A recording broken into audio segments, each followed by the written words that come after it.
Seja bem-vindo ao nosso segundo episódio do Conexão Previdenciária, o nosso podcast, em que a gente, mais do que falar da parte técnica, a gente busca se conectar realmente com quem vive o dia a dia da advocacia previdenciária.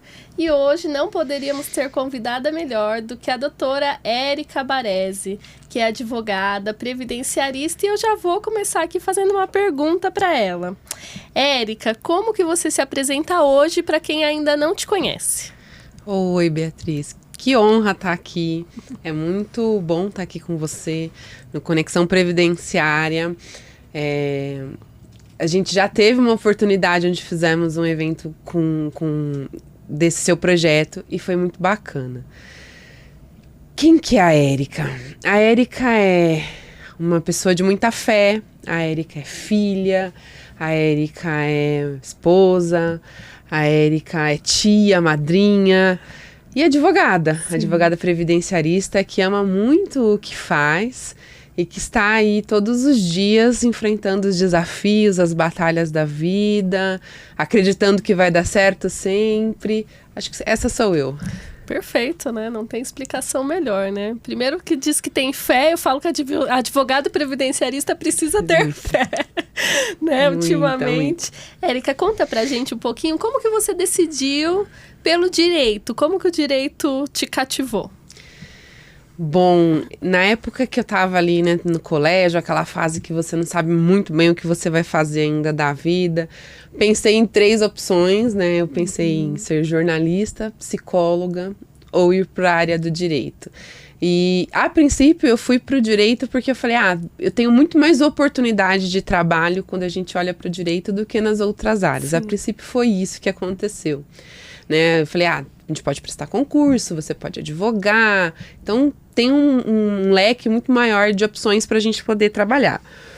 E quando cheguei lá na faculdade, logo no início, assim, das primeiras aulas, eu já foi amor, assim, né? A gente ouve falar sobre direitos, sobre, né, direitos humanos, aí a gente já fica apaixonada. E eu acho que foi isso que me encantou, e aí foram ali os 5 anos encantada, até chegar na advocacia.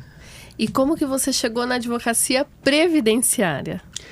Puxa vida, nos primeiros anos de advocacia, eu não sabia muito bem o que fazer. Eu fiz o estágio durante muito tempo ali na área pública, né? Eu fiz estagiária em delegacia, eu fui estagiária na FUNAP, que é um órgão que depois foi absorvido pela Defensoria Pública, que fazia ali execução criminal. Então, nada a ver com direito previdenciário.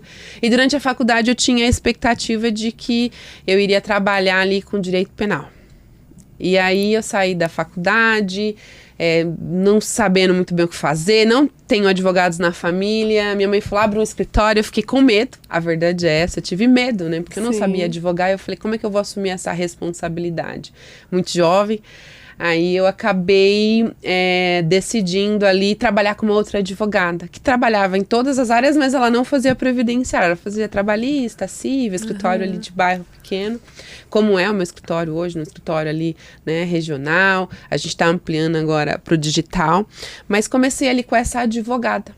E ali fiz direito de família e fui gostando de fazer direito de família.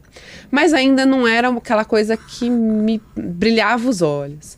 E depois de alguns anos, ali acho que cerca de uns 5 anos advogando, eu falei, gente, eu preciso achar uma outra coisa, né? Já tinha tentado trabalhista, também não tinha ido muito ali, não tinha me sentido tão feliz em fazer. Até que caí em um curso, uma aula de direito previdenciário. E aí lá eu fui.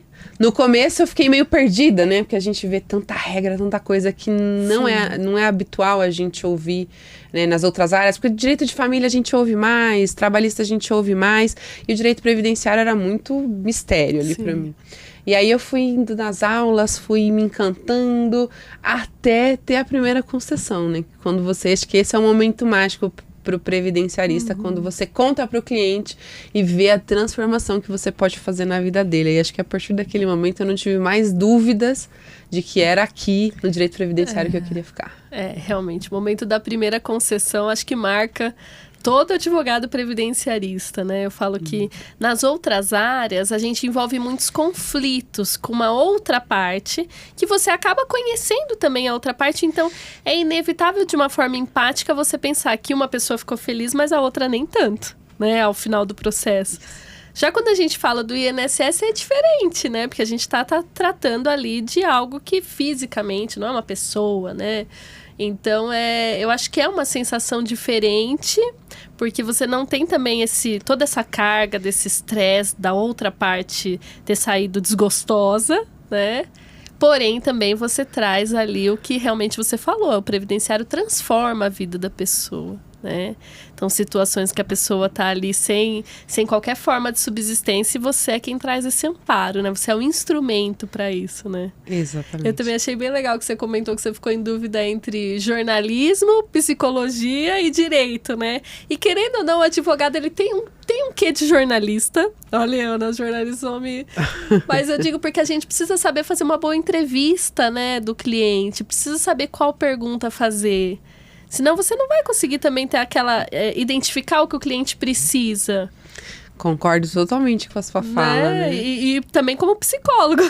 Totalmente, nas duas áreas. Então, as duas áreas são bem correlatas, se a gente for pensar por esse aspecto. Eu acho interessante, achei bem interessante na hora que você falou isso. Então acho que já caí no direito previdenciário e fui nas 3 áreas que eu... De uma vez só, eu acho que ficou esse aspecto, né? Se a gente pensar por esse lado, porque isso é algo que eu falo bastante, né? Às vezes... chegar para um cliente e perguntar para ele assim, você é deficiente? Ele vai responder não. Então, você precisa saber como perguntar. Né? Saber como perguntar. Então, que é realmente a questão do jornalista e, sem dúvida, no previdenciário a gente atende o cliente cheio das angústias, né? Muito, então, muito. você tem aquele local de escuta que faz a diferença, o acolhimento, né? a escuta, sem dúvida. Agora, fala uma coisa para mim. Qual foi, assim, o maior desafio que você enfrentou no início da sua advocacia? Eu acho que é exatamente não saber advogar. Porque a gente sai da faculdade muito da teoria, né? Cru, né? Cru, exatamente. E no começo eu acho que a maior dificuldade que eu tinha era essa. E aí se eu pudesse falar para as pessoas é justamente assim, a dificuldade ela vai existir, ela vai estar ali. E a gente tem que enfrentar. Então, se você não sabe, faz junto com outro advogado que tenha mais experiência. Não deixa, né? Pega o processo, faz com outro advogado que tem um pouco mais de experiência naquela área, porque a gente só aprende fazendo, né? Tudo na vida, porque se você falar, eu vou fazer aula para tirar a habilitação, você faz aula, mas você não sabe dirigir, a verdade é verdade. Você vai aprendendo, quanto mais você faz a coisa, melhor você fica. Então, eu acho que o meu maior desafio lá no começo foi esse, eu não sabia ser advogada. Sim.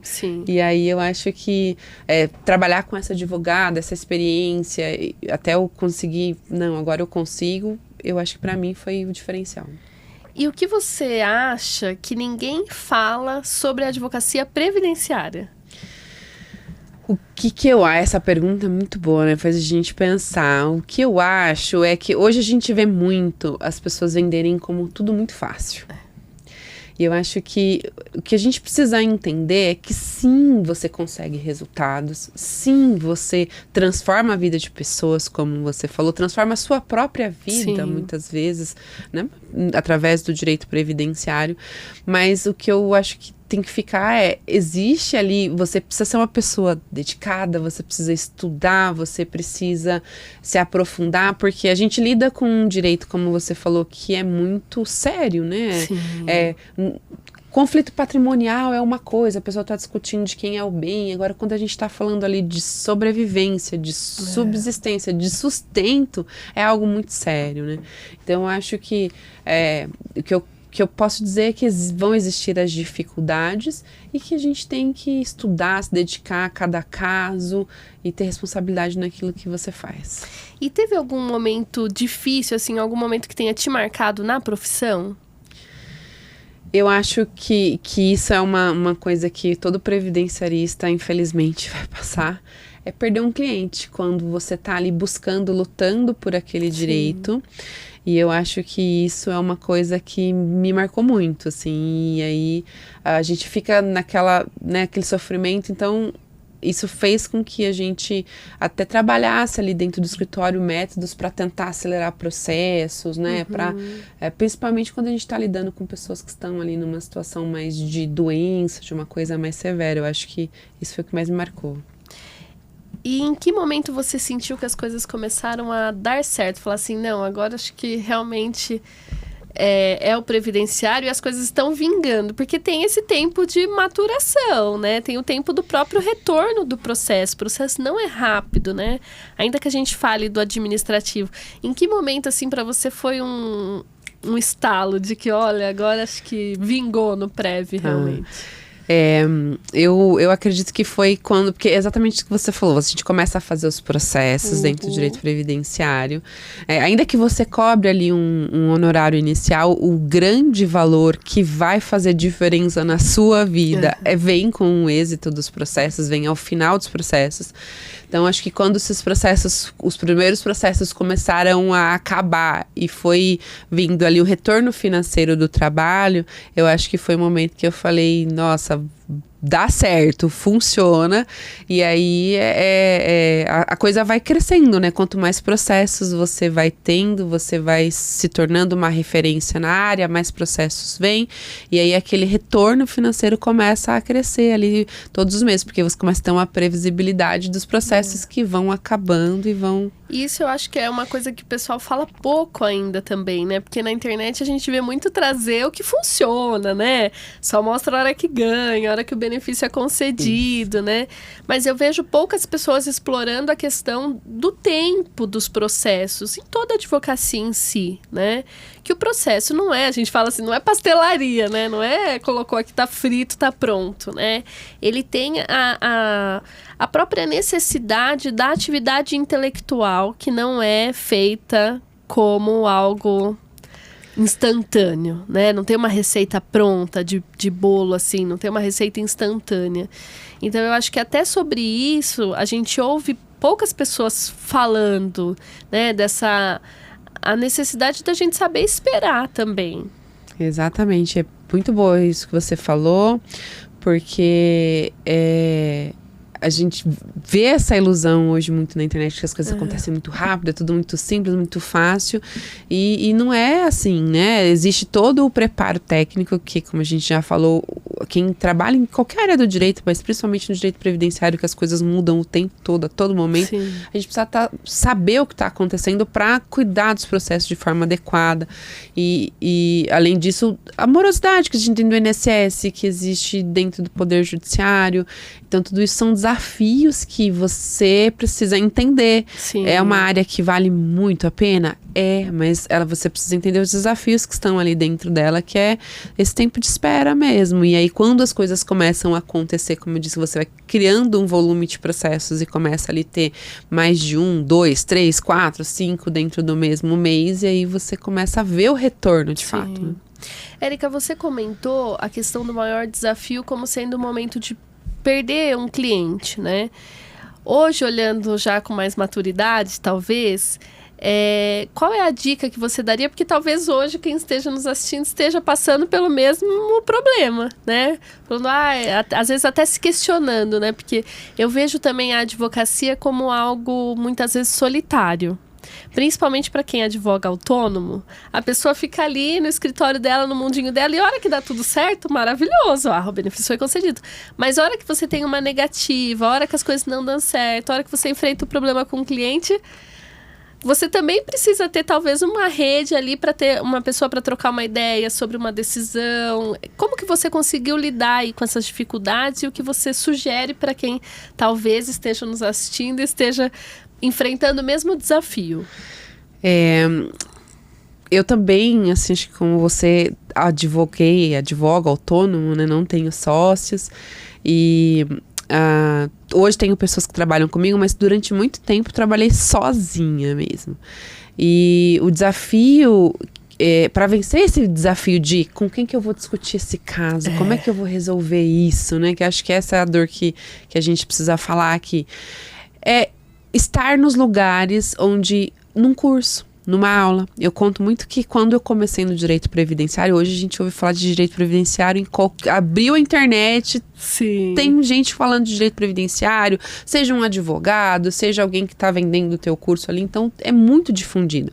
Mas há anos atrás, quando a gente começou, não era, exatamente. Então, para ouvir sobre direito previdenciário, eu conto que muitas vezes eu saía de onde eu estava e ia na zona leste de São Paulo, lá com a professora Maura, que era... Ai, queridíssima Maura. Olha, uma sugestão para vir aqui também, hein? Não, já deixa o convite, Já professora fica o Maura, convite, exatamente. E eu me despencava, levava mais de 1 hora para chegar lá, porque eu queria estudar isso. E lá, nesses lugares onde as pessoas estão pensando, discutindo, estudando o direito previdenciário, é ali que você vai ouvir, às vezes, a solução para o problema que você tá ali sozinho, tentando muito resolver. Sim. Você vai, numa conversa ali na hora do café, você vai conversar com outros colegas e eles vão te dar ali um direcionamento. Vai por aqui, já tentou isso? Até porque eu sempre falo muito isso também, né? Eu dou aulas também e eu falo direito, não é matemática. Às vezes, para um caso muito parecido, é um servidor diferente que está analisando, então é uma estratégia diferente. Você usou a que eu usei e não deu certo, você precisa pensar em outra, conversar com outras pessoas para buscar essa solução. Então, eu acho que para quem advoga aí sozinho, eu acho que estar em lugares onde tem curso, onde tem... E não só pago, tá? O OAB tem muita coisa gratuita. Então, para quem está no começo, está com dificuldade, o OAB tem muita coisa... Vai nesses eventos, conversa com as pessoas. E ali você também acaba gerando conexões genuínas, amizades que ficam. E aquele colega que você liga na hora do desespero e fala, meu amigo, deu um problema aqui nesse processo, não sei o que fazer.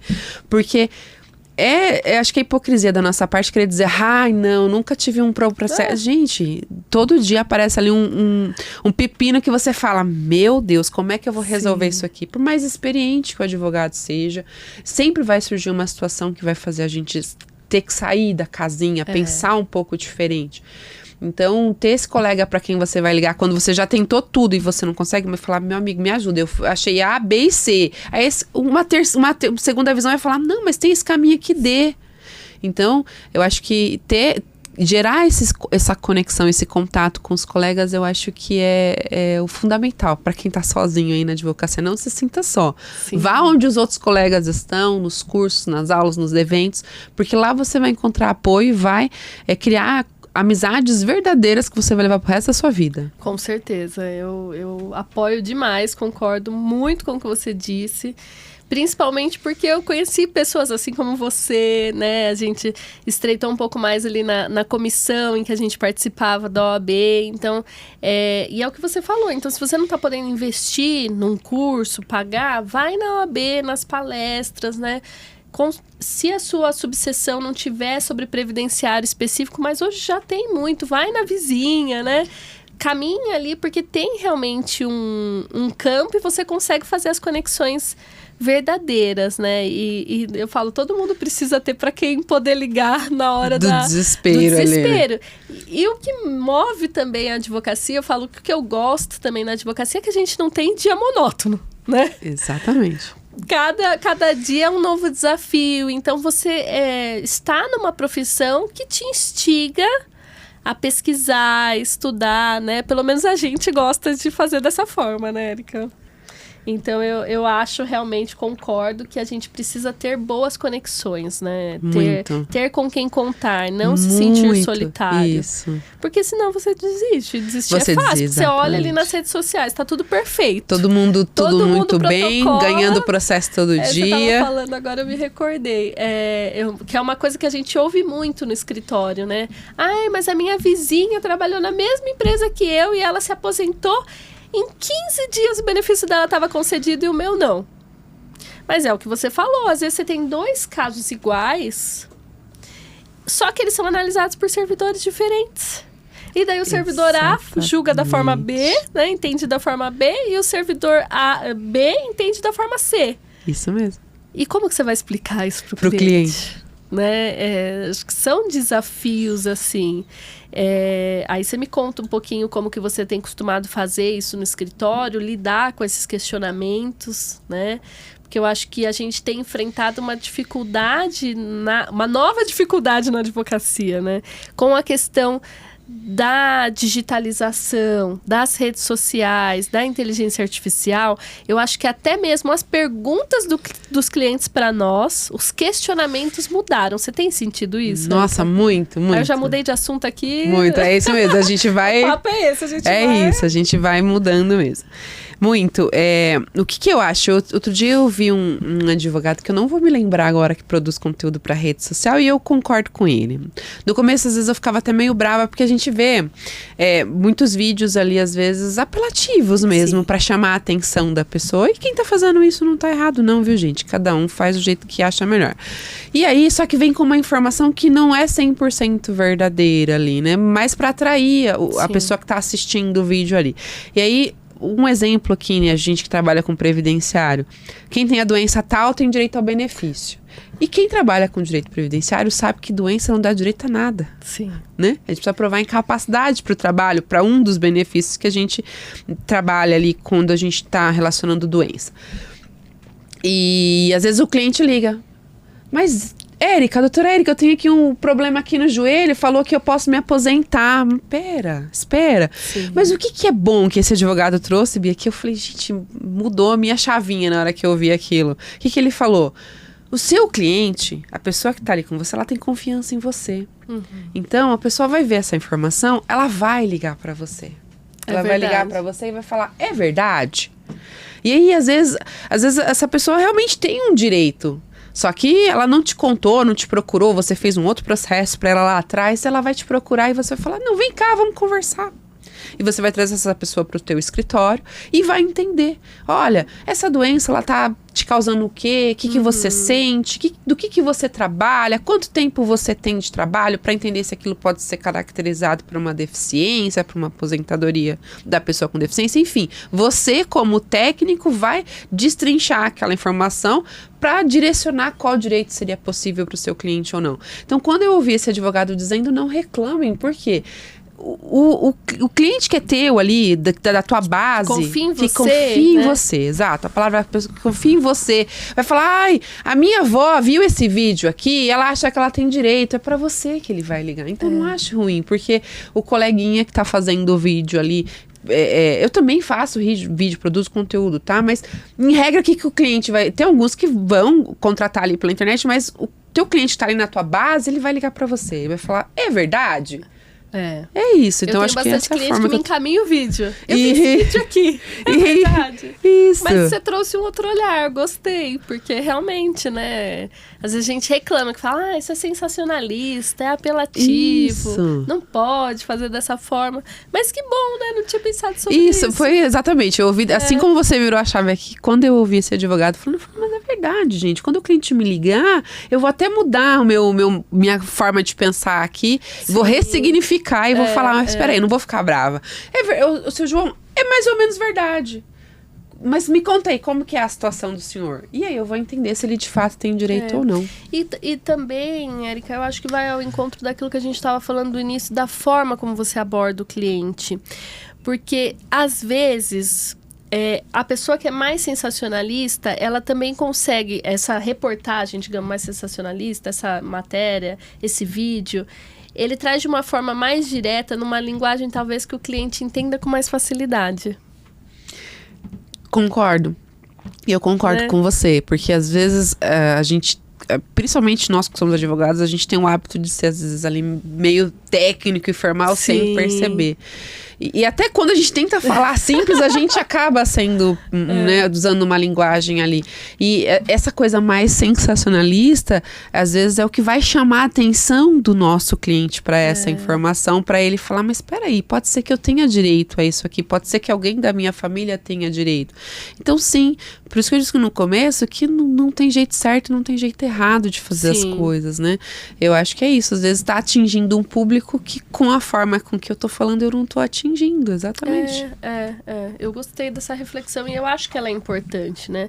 Até pra gente repensar a forma como a gente fala. Às vezes, realmente a gente precisa ser mais direto na informação, né? Concordo. Porque às vezes a gente quer explicar pro cliente um detalhe de, olha, pra você... Às vezes a gente quer explicar como chega naquele raciocínio, o cliente só quer saber se ele tem direito ou não. Então, às vezes, é perfeito isso que você falou agora. Porque aí, quando ele pega esse vídeo mais direto, aí ele vai procurar quem? A pessoa de confiança dele e falar, doutora, é verdade isso aqui?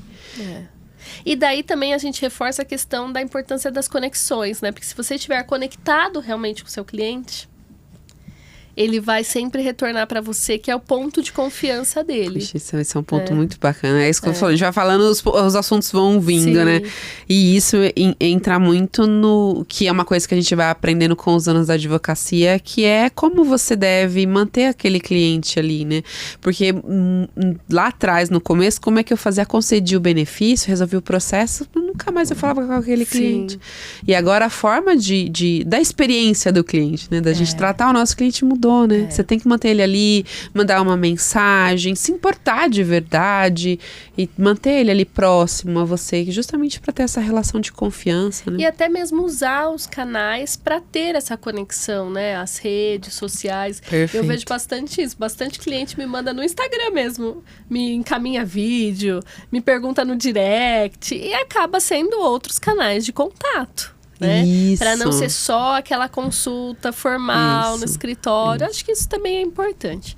Mas, Érica, você comentou que você esteve, lá no comecinho você falou que você esteve no nosso primeiro Conexão Previdenciária, que para quem está chegando agora, assistindo já começando pelo episódio 2, fica já aqui a minha sugestão para que você assista o nosso episódio 1 e que também você se inscreva no nosso canal, ativa o sininho aqui para você não perder nenhum dos nossos episódios. Mas explicando para quem não conhece, o Conexão Previdenciária é um evento presencial que nós realizamos em Indaiatuba em outubro do ano passado, que é realmente feito, pensado para essas trocas, né? Essas conversas que a gente tem muito normalmente em almoço, né? Em happy hour, num cafezinho, para que a gente tivesse um ambiente pensado para essas trocas, para essa conexão genuína. Porque muitas das vezes que eu vejo, a gente vai para um congresso, aí você tem lá um monte de palestra para assistir. Aí você tem duas opções. Ou você perde a palestra para se conectar e conversar com quem você quer conversar, né? Ou você fica só nas palestras e acaba não fazendo o networking, a conversa que você queria. Então, ele foi pensado justamente para isso, para que a gente possa ter essa troca. Então, você esteve na primeira edição.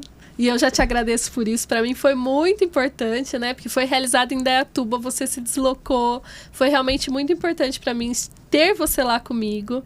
E eu queria que você contasse um pouquinho como foi a sua experiência, se você gostou, se você acha que é importante. Claro, conto sim. Eu acho que a minha primeira percepção desse evento que você fez foi de que era algo diferente, porque como você bem colocou, a gente vai para os eventos, a gente tem uma programação extensa, começa às 9 da manhã, acaba às 8, às 7, às 8. Você sai de uma palestra, vai para outra, e às vezes você encontra o colega ali rapidinho, e como eu comentei, muitas vezes a solução do seu problema, o desabafo, porque às vezes a gente só quer contar ali uma história, ajuda, a gente acontece ali no cafezinho, na hora que você está tomando aquele cafezinho rápido. E o evento da Beatriz, o que ela pensou? Ela pensou já num evento que era um almoço, sim, onde a gente ia, nos intervalos ali, ia ter uma troca, uma conversa. Não foram conversas muito extensas, então todo mundo que falou ali trouxe o seu recado importante, né, das pessoas. Ela falou, trouxe uma contadora, sim, trouxe uma pessoa que falava de imagem, fotógrafa. Então foi bem legal, coisas que são importantes pra gente. E ali, como a gente sentou numa mesa de almoço, né? Era uma mesa grande ali, então com pessoas que você não conhece. Então você começa a conversar com um, conversar com outro, que área você trabalha. Então eu acho que a forma com que o evento foi pensado foi muito bacana, porque permitiu essa conversa mais informal, sim, que é onde você gera a conexão genuína, onde você resolve casos, onde você desabafa, porque as nossas dores são comuns, né? Então ali você consegue desabafar. Então, para mim, eu senti assim que foi um evento que agregou muito, foi muito bom estar ali do ponto de vista pessoal, profissional. Então, eu gostei muito. E você saiu com conexões de lá? Me conte um pouquinho o que você sentiu. Sim. Eu tinha pessoas que, como a Josiane, que acho que foi quem fez o primeiro evento. O nosso primeiro episódio. Isso, primeiro episódio. Eu tinha conversado com ela em algumas oportunidades, mas muito rápido. Ali, por exemplo, eu tive a oportunidade de entender a história dela, conversar, me conectar mais com ela. A Catarina também, a gente criou uma conexão, que são todas as pessoas que estavam ali no evento, né, advogadas, e foi muito bom. A gente saiu ali com conexões que, quando a gente conversa, troca, às vezes fala por rede social, né? Uma passou a acompanhar a outra e fala, é legal isso aqui que você tá fazendo. Então, eu saí de lá, assim, com conexões. E eu percebo muito disso, né, Erika? A rede social, a gente tem uma sensação de que você tá próximo da pessoa. De que você tá íntimo dela, mas ao mesmo tempo você não tá. Isso. Né? Ao mesmo tempo parece que você tá distante, que você quer ter uma proximidade maior, às vezes, com alguma pessoa. Então, eu particularmente sinto a necessidade dessas possibilidades de encontro presenciais. Que eu acho, a gente até tem um outro grupo, né, que a gente faz algumas chamadas, um hot seat, uma conversa entre nós. Mas eu acho que não é igual como você se encontrar e conversar junto, assim, olho no olho, né? Eu acho que isso faz a diferença, né? Nossa, faz muita diferença, muita mesmo. Inclusive, você comentou aqui no início como a gente se conheceu. A gente se conheceu num trabalho na comissão da OAB aqui de São Paulo. E nós só nos víamos e nos conhecíamos por vídeo. Né? A gente estava ali num grupo de estudos e a gente sempre via ali e nunca tinha tido um contato. E quando você conhece, você tem exatamente isso que você falou, você tem a ideia de que você é próximo. Eu sei quem é a Bia, eu sei quem que é. Ela é muito inteligente, ela estuda muito, ela faz comentários muito bacanas ali no nosso grupo de estudo. Era sempre isso que eu falava para as pessoas.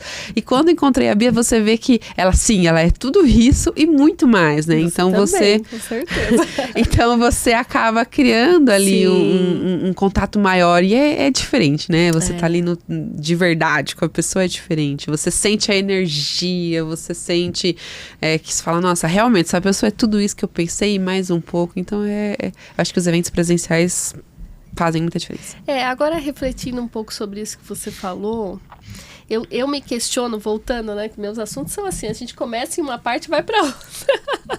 É que você me deu uma deixa, me deu um insight aqui, eu fiquei pensando sobre, né.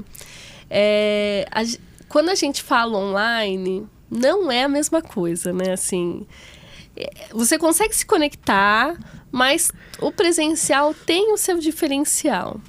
Aí eu te pergunto, você começou agora a atender digital, né? Você atende já clientes online.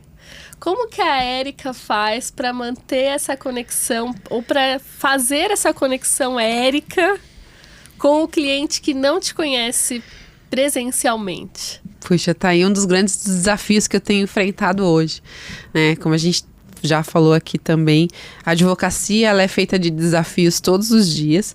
E com a mudança do mundo, da forma de atender, depois da pandemia, as coisas mudaram muito. Sim. A forma como a gente fala do nosso serviço, a forma como que a gente atende o nosso cliente, as coisas mudaram muito, muito, muito mesmo. E esse é um grande desafio para mim, porque eu também sou advogada daquela que o cliente sentava na minha frente, e aí é muito mais fácil de você gerar uma conexão, você traz um fato ali, você ri com o cliente, chora com a dor dele junto, e você é muito mais simples de você gerar uma conexão. Agora, no digital tem sido um desafio mesmo, porque a gente faz anúncios. Então, o cliente, ele não vem pronto, porque quando o cliente chega no nosso escritório, foi o João que te indicou a Erika. Então, o cliente, ele já vem ali, como dizem... O cliente já fez sua propaganda, né? Exato. O cliente já senta ali com o contrato assinado. Praticamente isso. E no digital, não. Você precisa convencer a pessoa de quem você é, qual é a sua história, a sua bagagem. E na internet a gente sabe que tem muita gente contando história que nem sempre é verdade. E eu conheço a Beatriz me conhece, a gente sabe que a gente é do estudo. Então, assim, a gente sabe que a gente tem essa verdade que, olha, realmente, eu estudo isso aqui, eu sei fazer isso aqui, mas você precisa transmitir isso para o cliente. E você precisa gerar essa confiança, não só da parte técnica, mas também de quem é você, né? A Érica é uma pessoa confiável, a advogada Érica é uma pessoa com quem eu posso confiar. Eu gosto do jeito que ela conversa, então é diferente. Isso tem sido um desafio diário ali para mim de gerar essa conexão com o cliente. Sim. Eu tenho me questionado bastante sobre isso. Eu tive uma situação há pouco tempo atrás no escritório de uma cliente que caiu num golpe do falso advogado. E essa cliente é uma cliente de outra cidade que veio do digital, que eu não conhecia. Então, assim, ela nunca me viu presencialmente. Enfim, e daí, quando ela nos contatou, nós falamos que era um golpe, né? Ela já tinha ali perdido alguma quantia e orientamos ela para que fosse ao banco. Ela foi ao banco e no banco falaram assim, mas você conhece essa advogada mesmo? E ela depois me contou isso, que ela foi questionada sobre isso. Ela falou, realmente, eu não conheço ela. E daí eles quiseram perguntar ali, questionar se o próprio contato dela comigo já não seria o início de um golpe, algo assim, né? E daí eu achei interessante, porque daí ela falou assim, realmente eu não conheço ela presencial. Mas eu acompanho ela nas redes sociais e eu vejo o dia a dia dela. Aí eu falei, nossa, tá aí, olha, é importante a pessoa ver o meu dia a dia, né? Ver que eu existo realmente. Muito. Né? Porque talvez se eu só postasse conteúdo, talvez ela começasse a desconfiar até de mim. Faz total sentido isso que você tá falando, muito. E daí, a hora que ela falou, eu fiquei me questionando. Falei, gente, olha, às vezes a gente acha que não tem tanta importância a gente mostrar o nosso dia a dia, né? Que nem a gente posta, vai na academia, o que fez no dia. Almoçou, levou o filho num lugar. A rotina que nós somos humanos, né? Então, mostrar que existe uma pessoa por trás só da advocacia, né? E eu achei muito interessante isso e acho que são aspectos que a gente precisa refletir, porque assim como surgiu o golpe do falso advogado, cada vez mais a gente terá novos desafios para enfrentar, né? E por todos os lados que eu penso, e talvez isso justifique, até para que as pessoas entendam mais o porquê do conexão, né? Eu volto para a questão da conexão. Eu ainda acho que a gente precisa trabalhar mais, né, para que as pessoas tenham essa confiança genuína. Voltar à questão de que a relação advogado e cliente é baseada na confiança. Nossa, muito né? bom.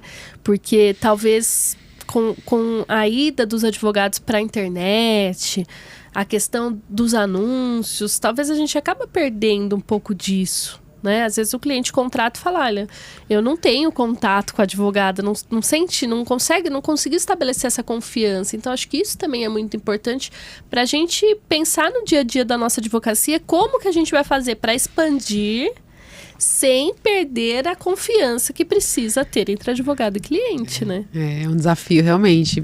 Eu tô bem começando agora no digital e para mim isso realmente um desafio e eu acho que é isso, assim, eu tenho até dificuldade mesmo dessa coisa de, alguém que vai atender, só vai fechar o contrato e você vai, a equipe jurídica vai trabalhar, né? Sim. E aí eu falo, meu Deus, mas eu não sei nem quem é esse cliente, né? É uma Sim. coisa assim, mais pessoal, e eu tenho dificuldade mesmo um pouco com isso, e aí eu quero falar com o cliente, então o que a gente tem adotado lá? Fechou o contrato, a gente marca uma reunião comigo. Sim. A primeira reunião é comigo, ainda que online, mas comigo, para o cliente ver que eu existo. Eu falo exatamente, nós vamos conversar por vídeo, para o senhor ver, para o senhor sentir, porque eu acho que isso faz muita diferença. Porque pensa comigo nessa história que você acabou de nos contar, que é uma coisa que aconteceu. Uma cliente que você não tinha visto pessoalmente, Sim. só ali pelas redes sociais, ela teve também chamada de vídeo contigo, provavelmente, e ela caiu num golpe, e uma terceira pessoa, não por mal, mas porque o mundo tá tão Sim. bagunçado, falou, olha, será que desde esse primeiro contato não era um golpe? Então assim, o fato dela te acompanhar e ver ali que você de fato existe, é um ser humano, trouxe essa conexão. Então ela não pensou duas vezes para falar, não, eu conheço ela, eu sei que ela existe de Sim. verdade, não é o golpe. Então eu acho que a gente precisa mesmo trabalhar esses meios de como fazer. Então acho que isso é de rede social, por exemplo. O cliente tem que seguir a gente na rede social. Para saber ali que a gente existe de verdade, que nós estamos ali, que não fazemos parte de uma engenharia de um golpe, né? Sim, sim. A questão que você falou do atendimento, eu também defendo que a gente precisa ter esse contato. Eu também não consigo não ter. Eu faço a chamada de vídeo com os clientes, né? Eu preciso ter até para conseguir entender realmente, né?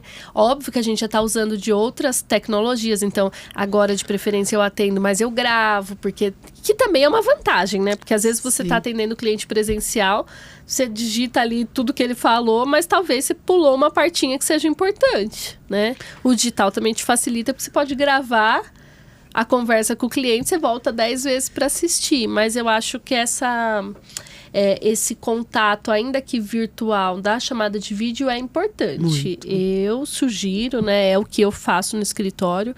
E eu ainda não consigo fazer de outra forma. E também nem tenho essa pretensão. Eu acho que acho que é isso. Cada um tem uma forma de lidar. Isso. E eu também concordo contigo. Até para eu estabelecer essa confiança com o cliente. Eu gosto muito desse olho no olho. Embora seja online, eu acho que precisa, sabe? De você ver a imagem do cliente e ter esse contato mais próximo, né? Agora, Érica, a gente falou bastante dessas mudanças. Eu queria te perguntar, o que você acha que mudou da necessidade do advogado atualmente? Eu te conheço no sentido, assim, como que você se destacou para mim nas nossas conversas como alguém muito técnica, alguém muito estudiosa, né? Aí eu queria te perguntar, ser técnico somente hoje é o suficiente para a advocacia? Ou a advocacia tá te exigindo mais? Sem sombra de dúvidas, está exigindo muito mais. A advocacia mudou, o mundo mudou e a advocacia acompanhou, né? Hoje a gente vive uma era do digital, atendimentos virtuais, os processos são todos eletrônicos, a gente precisa crescer, né? A gente precisa crescer e com isso você precisa aprender novas habilidades, né? A gente não pode pensar só com a cabeça de advogado, né? Há uns anos atrás, bastava você ser advogado, o cliente batia na tua porta, você fazia ali o processo dele, ganhava seus honorários e a vida seguia normalmente. Hoje em dia não é assim. Hoje em dia a gente precisa entender um pouco de tecnologia, não precisa ser expert em nada, porque você pode pôr pessoas para fazer, mas você precisa ter uma noção, né? Então você precisa entender de tecnologia, você precisa entender de marketing, você precisa gravar vídeos, porque isso é uma coisa que você não consegue terceirizar, é você que precisa gravar. E como a gente já falou aqui algumas vezes, é muito importante hoje você estar nas redes sociais. Tem um colega outro dia que eu tava falando pra ele, eu gravo os vídeos porque é essencial. Ele falou, não, pra mim não é. E cada pra mim, gente, não existe jeito certo ou errado de fazer as coisas, né? Mas pra mim hoje é importante gravar os vídeos, né? Eu tenho uma presença digital, a gente atende clientes pela internet, os clientes precisam ver ali, isso também atrai, além do que leva informação para as pessoas, né? Porque isso é uma coisa muito bacana do digital que a gente não tinha antes, as pessoas não tinham acesso à informação. Em direito previdenciário, por exemplo, é uma coisa que as pessoas nem sabiam muitas coisas que elas tinham direito, né? Mas o desafio hoje não adianta a gente ser só advogado, não. Você precisa entender um pouco de gestão, você precisa ter inteligência emocional. Sim, né? Olha a psicologia aí, hein? Gritando aqui, né? Você precisa ter inteligência emocional, você precisa entender de vendas, de como você convence uma pessoa. E aí, eu sei que esse papo de vendas às vezes parece que é um negócio, né? Mas assim, o que hoje eu entendo eu tô vendendo o meu serviço, o que é ético, né? Mas eu tô vendendo um serviço que vai ajudar a vida daquela pessoa. Sim. Que é aquilo que a gente falou lá no comecinho da nossa conversa. O direito previdenciário permite a gente transformar a vida das pessoas, né? Então você tá ali na internet, você tá trazendo informação, tá vendendo um serviço seu e tá transformando a vida de pessoas através disso. Perfeito. Acho que você traduziu muito bem, assim, acho que a gente tem uma conexão realmente de pensamento muito boa, e eu concordo muito com isso que você falou. Agora, eu queria que você desse um conselho para quem está começando no direito previdenciário, assim, quero começar no direito previdenciário. Conselho da doutora Érica Baresi. Eu sempre vou um pouco pro lado técnico, né, de que é o estudo. Acho que quem trabalha com direito previdenciário precisa estudar. Não pense assim, isso eu falo muito quando eu vou dar aula, não pense assim, nossa, eu preciso saber tudo hoje. Não, você não precisa saber tudo hoje. Mas se você vai fazer uma aposentadoria, que você precisa saber o que é carência, o que é tempo de contribuição, estuda aquilo especificamente, abre lá a lei, lê aquilo especificamente, daquele assunto que você precisa resolver, estuda, converse com outros colegas que têm mais experiência. E hoje, como a gente acabou de falar aqui, você precisa entender um pouquinho de outras coisas. Então, aprenda também a estar nas redes sociais, falar do seu serviço nas redes sociais, falar o que você faz, né, que você trabalha com isso, porque isso é importante, e já comece com uma cabecinha de que de você não vai trabalhar sozinho, né? Olha, daqui a algum tempo eu preciso ter alguém que vai me ajudar aqui, então eu preciso aqui criar. Eu sei como é que faz essa análise aqui, eu vou escrever, porque amanhã se eu contratar alguém, essa pessoa vai saber como é que faz, porque eu já tenho esse processo escrito. Porque a minha dificuldade quando eu saí de trabalhar sozinha para trabalhar com outras pessoas era que eu sempre falava, o escritório está inteiro aqui na minha cabeça. Sim. Eu sei fazer absolutamente tudo. Mas se eu precisar ensinar para alguém, eu vou perder muito tempo. Então, se você vai começar, já vai criando aí as etapas daquilo que você faz, que eu acho que vai te ajudar bastante. Érica, agora, você já explicou para nós, né, como começou sua carreira, como você se consolidou no direito previdenciário, mas o que você ainda está construindo? O que a advocacia da doutora Érica Baresi ainda quer alcançar? O que vocês estão planejando ainda? Puxa, o que eu tenho planejado... Hoje eu tenho 2 pessoas trabalhando comigo. Estou indo para a contratação da 3ª pessoa. O que eu quero crescer é crescer de uma forma sustentável e mantendo a qualidade daquilo que a gente faz, porque a gente vê pessoas crescendo muito rápido e às vezes ali acaba perdendo a mão. Então eu quero crescer, o meu objetivo dentro do escritório é crescer, ser cada vez mais um escritório de referência dentro do direito previdenciário, mas isso de forma sustentável, entregando um serviço muito bem feito para o nosso cliente. Perfeito. Gente, o papo tá bom, mas, né, nossa hora vai acabando aqui, então eu queria pedir, desde já agradecer, mas pedir para que a doutora Érica deixasse uma mensagem final, assim, que seja uma mensagem ou de incentivo ou de atenção. O que você gostaria de deixar de mensagem final para quem está nos ouvindo ou nos assistindo aqui nesse podcast? Puxa vida, eu acho que eu vou trazer aquilo que eu sempre trago nas minhas percepções. Durante muito tempo na minha vida eu fui uma pessoa insegura, né? Principalmente lá no começo, lá atrás, e eu fui vivendo uma transformação. E hoje eu acho que se eu pudesse dar um conselho para uma pessoa, faça do jeito que você pode com aquilo que você tem, porque a gente fica buscando o tempo todo, eu preciso saber isso para poder fazer aquilo, eu preciso saber aquilo outro para fazer aquilo outro. Não seja irresponsável, é claro, mas assim, poxa, eu já tenho uma bagagem, eu já consigo fazer isso aqui, evolua, não fique com medo, não se retrai. Então faça aquilo que você pode, da forma que você pode com aquilo que você tem, entendeu? Arrasou. Gente, essa é a doutora Érica Baresi, justificando o motivo dela ser a nossa 2ª convidada aqui no podcast. E eu quero que vocês compartilhem muito esse vídeo, manda para quem está começando no direito previdenciário, para quem está inseguro na advocacia em si, mesmo para quem não é previdenciarista, esse papo, essa conexão com a doutora Érica. Se conectem com ela também nas redes sociais dela. Érica, fala suas redes sociais aqui, seu arroba no Instagram. Meu arroba é Érica Baresi. Se conectem com ela. Porque realmente são conexões como essa que mudam a nossa advocacia e que nós possamos criar ainda mais conexões previdenciárias. Foi um prazer. Até o nosso próximo episódio. Obrigada, Érica.